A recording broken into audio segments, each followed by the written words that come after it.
మహబూబ్ నగర్లో హైడ్రా కొరడా ఝుళిపించింది. జిల్లా కేంద్రంలోని 523 సర్వే నెంబర్ ప్రభుత్వ భూమిలో అక్రమంగా ఇల్లు నిర్మించుకున్నారని మహబూబ్ నగర్ అర్బన్ తహసీల్దార్ సిబ్బంది, పోలీస్, మున్సిపల్ అధికారులు బుధవారం అర్ధరాత్రి 2 నుంచి గురువారం ఉదయం 5 గంటల వరకు దాదాపు 75 వికలాంగుల ఇళ్లను నేలమట్టం చేశారు. ఈ సందర్భంగా తహసీల్దార్ మీడియా సమావేశం నిర్వహించి అక్రమ కట్టడాలు ఎక్కడ ఉన్నా నోటీసు ఇచ్చి కూల్చివేస్తామని చెప్పగా అక్కడున్న బాధితులు మాకు ఎలాంటి నోటీసులు ఇవ్వకుండా ఇల్లు మొత్తం నేలమట్టం చేశారంటున్నారు. కాంగ్రెస్ ప్రభుత్వం వెంటనే మా వికలాంగులకు ఇల్లు కట్టించే వరకు ఈ రిలే నిరాహార దీక్ష చేస్తామంటున్న వికలాంగులతో మా మహబూబ్ నగర్ ప్రతినిధి రహీం ఫేస్ టు ఫేస్. చూసిన హైడ్రా కూల్చివేస్తున్నారు. అదే తరహాలో మహబూబ్ నగర్ జిల్లాలో కూడా ఏదైతే నిన్న రాత్రి 2 గంటల నుంచి పొద్దుగాల 5 గంటల వరకు 75 ఇండ్లను కూల్చివేశారు. మనం ఇప్పుడు కిష్టన్పల్లిలో ఉన్నాము. మనం విజువల్స్లో కూడా చూడవచ్చు. ఇక్కడ 75 ఇండ్లను నేలమట్టం చేశారు. ఇవి ఎక్కువగా ముఖ్యంగా చూసినట్లయితే వికలాంగులు, హ్యాండిక్యాప్డ్స్ ఉండే ఇండ్లు. అందరూ ఒక్కొక్క రూమ్ వేసుకొని ఇక్కడ జీవనం సాగిస్తున్నారు. మనం చూడొచ్చు, విజువల్స్లో కూడా చూడొచ్చు. 6 టీవీ స్క్రీన్ పైన ఏదైతే 2 హ్యాండిక్యాప్డ్స్ వాళ్ళ కుటుంబ సభ్యులు, వాళ్ళ పిల్లలు కావచ్చు, ఈ యొక్క ఇంట్లో ఉండి జీవనం సాగిస్తున్నారు. వాళ్ళు కూడా మనతో ఉన్నారు. వాళ్ళని కూడా అడిగి తెలుసుకుందాం అసలు ఎందుకోసం వీళ్ళను ఇల్లు కూల్చారు, అది కూల్చేటప్పుడు ఏమైనా వీళ్ళకి నోటీస్ ఇచ్చారా అని చెప్పి ఒకసారి అడిగే ప్రయత్నం చేద్దాం. అమ్మ చెప్పండి, రాత్రి 2 గంటల నుంచి ఏదైతే తెల్లవారుజామున 5 గంటల వరకు ఈ యొక్క ఇండ్ల కూల్చివేసేటప్పుడు మీకు ఏమైనా నోటీసులు ఇచ్చారా ఇల్లు కూల్చేస్తున్నామని చెప్పి? మాకు ఎలాంటి ఏం నోటీస్ ఇవ్వలేరు. నేను మా ఆయన 2 హ్యాండిక్యాబే. మాకు 2 పాపలు. ఒక పాప హాస్టల్లో ఉంది. ఏంలా హాస్టల్లో మూసాపేటలో పెట్టిన. మా ఆయనకు కొద్దిగా సుస్తు అయితే ఊరికెళ్ళి నైటు లేట్ అయిందని వస్తుంటే నైట్ పూట ఇట్లా జర్నీలో పోదామని వద్దు అని మా బావల ఇంటికాడ పండుకొని పొద్దుగా లేచి పోదామని వస్తే నైటేనే వచ్చి కూలగెట్టి పోయినరు.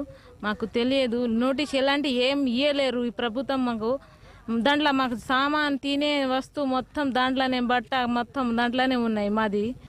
ఇది మొత్తానికి చూసినట్లయితే ఏదైతే నోటీసులు కూడా ఇవ్వకుండా వారికి రాత్రి 2 గంటల నుంచి ఉదయం 5 గంటల వరకు ఈ యొక్క కూల్చడాలు చేశారు. ఇండ్లు మొత్తం 75 ఇండ్లను నేలమట్టం చేశారు. వారి భర్త కూడా ఇక్కడ ఉన్నాడు. అతను కూడా హ్యాండిక్యాప్డ్లే. ఇద్దరు కూడా భార్యాభర్తలు ఇద్దరు కూడా హ్యాండిక్యాప్డ్లే. ఈ యొక్క వాళ్ళకు వచ్చే పింఛని కావచ్చు, అలాగే ఒక పింఛనితో జీవనం సాగించి ఇంకో పింఛనితో ఈ యొక్క ఇండ్లు కట్టుకున్నారు. వాళ్ళ భర్త మనతో ఉన్నారు. చెప్పండి, అసలు మీకు ఎలాంటి నోటీసులు ఏమైనా ఇచ్చారా? నోటీసులు ఇవ్వకుండానే కూల్చేశారు అధికారులు?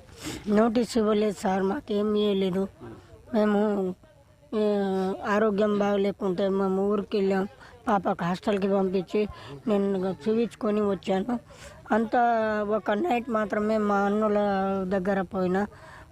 పొద్దున్న వచ్చేసరికి నేల మొత్తం కూల్చి ఉంది. ఏదైతే 75 ఇండ్లు కూలిన వారి వికలాంగులు కావచ్చు, వాళ్ళు ఇక్కడ రిలే నిరాహార దీక్ష చేస్తున్నారు. వాళ్ళు కూడా మనతో ఉన్నారు. ఇక్కడ చాలామంది కళ్ళు కడపని బ్లైండ్స్ మనతో ఉన్నారు. అదే కాకుండా వారిని కూడా అడిగి తెలుసుకుందాం అసలు వాళ్ళకు నోటీస్ ఏమైనా ఇచ్చారా, నోటీస్ ఇవ్వకుండానే కూల్చేస్తారా, ఎన్ని సంవత్సరాల నుంచి ఈ యొక్క ఇల్లు కట్టుకున్నారు? చెప్పండి బ్రదర్, మీకు నోటీసులు ఇచ్చారా ఇల్లు కూల్చే బిఫోర్? నా పేరు Liya sir, blind association Mangaluru. మరి ఎలాంటి నోటీస్ తీయకుండా ఈ రాష్ట్ర ప్రభుత్వం గతంలో కాంగ్రెస్ ప్రభుత్వం అధికారంలో ఉన్నప్పుడే పట్టాలు ఇచ్చారు. 2021, 2026, 2006, 2008లో కూడా ఇచ్చారు సార్. ఇచ్చినాయి 80 మంది పట్టాలు ఇచ్చారు. 80 మందిలో 50 మంది ఇల్లు కట్టుకున్నారు. మిగతా వాళ్ళు వాళ్ళ పింఛన్ డబ్బులతోటి ఇల్లు నిర్మేసుకుంటుంటే ఇంతకుముందు ఈఆర్ఓలు పెట్టి ఎంఆర్ఓలు, రెవెన్యూ అధికారులు, జిల్లా కలెక్టర్లు వాళ్ళంతా కలిసి మీ బోకస్ కావు, మీ పేరుకి రామని, ఏ ప్రభుత్వం మీతో ఏం లేవు, మీకు అన్నీ విచారణ జరిపించినామని చెప్పి ఓకే చేసి చెప్పిన తర్వాత మళ్ళీ నిన్న రాత్రి అకస్మాత్తుగా 200 మంది పోలీసులతో సహా రెవెన్యూ అధికారులు, పాలకులతో, రాజకీయ నాయకులతో దాంట్లో శ్రద్ధ ఉంది.